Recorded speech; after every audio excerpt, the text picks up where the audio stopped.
सबको मेरा राम राम। भारतीय जनता पार्टी के द्वारा अब तक इस देश में आदिवासियों के लिए कितना क्या किया, इस संबंध में मैं आपको बताना चाहता हूँ। इस देश आज़ाद होने के बाद कांग्रेस की सरकार रही हो, चाहे कोई सी भी सरकार रही हो, उन्होंने सिर्फ हमको वोट बैंक के रूप में इस्तेमाल किया, हमारा इन्होंने भला नहीं किया। आरक्षण भले ही बाबा साहब अम्बेडकर ने संविधान में हमको दे दिया, लेकिन उन्होंने धरातल पे लागू नहीं किया था। राष्ट्रीय जनजाति मंत्रालय की बात करूं तो राष्ट्रीय जनजाति मंत्रालय भी 1999 में अटल बिहारी वाजपेयी जिस समय देश के प्रधानमंत्री थे, उन्होंने उस समय जनजाति मंत्रालय का गठन किया। राष्ट्रीय जनजाति आयोग भी भारतीय जनता पार्टी की देन है। प्रमोशन में बाबा साहब भीमराव अंबेडकर ने हमको आरक्षण भले ही दे दिया हो, लेकिन प्रमोशन में हमको आरक्षण नहीं था। अटल बिहारी वाजपेयी ने का भला हो, उन्होंने हमारी चिंता करते हुए हम आदिवासियों को प्रमोशन में भी आरक्षण दिया। 2003 में अटल बिहारी वाजपेयी की सरकार बनी, उस समय अनुसूचित जनजाति आयोग की स्थापना की गई। 55 साल बाद में हमको देश आजाद होने के बाद में अनुसूचित जनजाति आयोग मिला। राष्ट्रीय वित्त निगम, राष्ट्रीय अनुसूचित जनजाति वित्त एवं विकास निगम की स्थापना अटल बिहारी वाजपेयी के द्वारा 2003 में की गई है, जिसपे जनजातियों को लोन मिलना उसके बाद में आसान हुआ। राष्ट्रीय जनजाति दिवस, राष्ट्रीय स्वाधीनता आंदोलन में शहीद हुए लाखों जनजातियों को श्रद्धांजलि देते हुए आजादी के अमृत महोत्सव के कालखंड में 2021 में धरती के आंबा बिरसा मुंडा जयंती पर 15 नवंबर को राष्ट्रीय जनजाति गौरव दिवस के रूप में भारत के प्रधानमंत्री नरेंद्र मोदी ने घोषित किया और हम आदिवासियों को सम्मान दिया। राष्ट्रीय जनजाति संग्रहालय की स्थापना जनजाति इतिहास को आम जन के समक्ष लाने के लिए भारत सरकार ने 10 राष्ट्रीय जनजाति संग्रहालय बनाने की बात को आगे बढ़ाया।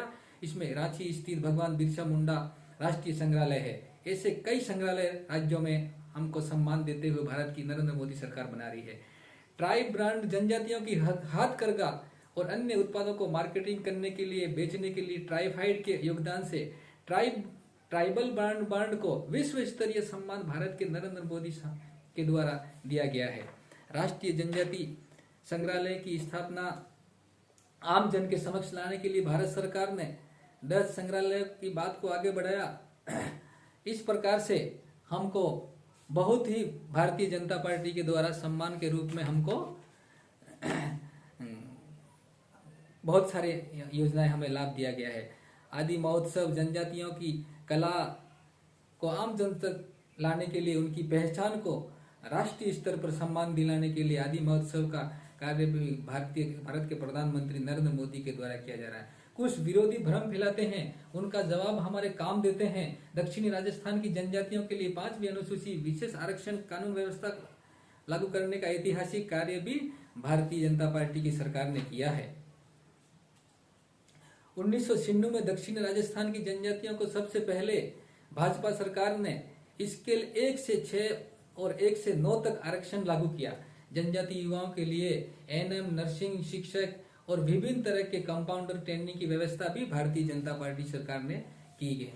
महाराष्ट्र पैटर्न पर राज्य में बजट में जनजातियों का बजट हिस्सा बढ़ाने के लिए महाराष्ट्र पैटर्न लागू करने की पहल भी भाजपा की सरकार ने की है। 2007 आपको याद होगा, 2007 में बीजेपी सरकार ने दक्षिणी राजस्थान में एसटी का आरक्षण पहले केवल छोटे पदों पर ही आरक्षण था, लेकिन आरटीसी तक भारतीय जनता पार्टी ने बढ़ाया था। 2016 में आरक्षण का विस्तार करते हुए आरक्षण को आरटीएस तक आरक्षण अब 50 से अधिक प्रोफेशनल अकादमिक और पाठ्यक्रम लागू किया, जिसमें सर्टिफिकेट, डिप्लोमा, डिग्री और पीएचडी तक के 50 से अधिक पाठ्यक्रम शामिल है। कांग्रेस की गलती का सुधार करे तो भारतीय जनता पार्टी करे, और वोट अगर देना हो तो हमारे युवा भटक कर दूसरी पार्टियों को वोट देने का काम करते हैं। इसलिए मैं युवाओं से कहना चाहता हूं, भारतीय जनता पार्टी ने अब तक आपके लिए क्या काम किए आपको पढ़ना पड़ेगा। आपको जब जाके आपको भारतीय जनता पार्टी के काम आपको मालूम पड़ेंगे। इस प्रकार भारतीय जनता पार्टी ने मूल निवास प्रमाण पत्र, फर्जी मूल निवास प्रमाण पत्र की बात हो, बीजेपी सरकार ने 2016 में आपको याद होगा 1 जनवरी 1970 के पहले के जो टीएसपी का लाभ मिलता है, इसके लिए भी एक ऐतिहासिक कदम उस समय उठाया था। अनुसूचित क्षेत्र विस्तार 2018 में ऐतिहासिक कहा जा सकता है, क्योंकि यही वर्ष है जब 19 मई को एक अधिसूचना भाजपा सरकार ने टीएसपी का विस्तार किया था और अब प्रतापगढ़ से लेके जिला को उसमें शामिल किया। चित्तौड़गढ़, राजसमंद, पाली, उदयपुर, सिरोही का क्षेत्र भी टीएसपी में उस समय भारतीय जनता पार्टी की सरकार ने 2018 में शामिल किया था। उसके बाद में भी बहुत सारे ऐतिहासिक निर्णय भारतीय जनता पार्टी की सरकार ने लिए हैं। उच्च शिक्षा लेने वाले युवाओं के लिए गोविंद गुरु जनजाति विश्वविद्यालय की स्थापना बांसवाड़ा में भाजपा सरकार की देन है। केवल मानगढ़ धाम के आंदोलन को उच्च स्थान दिलाता है। जनजातियों के युवाओं की आकांक्षाओं की भी पूर्ति करता है। टीएसपी के छात्रावासों के सैकड़ों सरकारी छात्रावासों का निर्माण जनजाति महापुरुषों के नाम पे भाजपा ने किया। आपको याद होगा, वीर बाला कालीबाई, नानाबाई खाट, राणा कुंजा भील, देवी मीना जैसे महापुरुषों के नाम पर भी छात्रावासों का नामकरण किया गया है। यही नहीं, कालीबाई के नाम पर डूंगरपुर में मानगढ़ पर स्मृति में पनोरमा बनाने का कार्य भी भाजपा सरकार के द्वारा किया गया है। और नौकरियों में आरक्षण हो, पाठ्यक्रमों का जनजाति युवाओं के लिए तैयारी की बात हो, व्यावसायिक पाठ्यक्रमों में जनजाति युवाओं के आरक्षण की भूमिका हो, राज्यपाल के स्तर पर यदि किसी ने समाधान कराया है तो भारतीय जनता पार्टी की सरकार ने कराया है। पूरे देश के जितने भी टीआरआई है उन सबको जोड़ने का काम भी नरेंद्र मोदी की सरकार ने किया है।